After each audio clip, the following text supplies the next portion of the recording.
ช่างเครื่องเอาช่างเครื่องช่างตื้อก็ปักเดี๋ยววิ่งหลายเกี่ยววิ่งแล้วครับ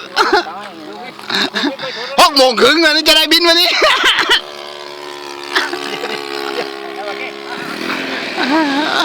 เอาเลยเอาเลยลำนี้แล้วครับเ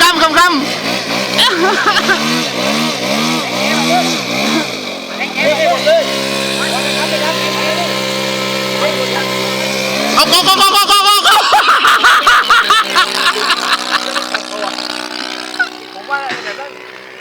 มว่า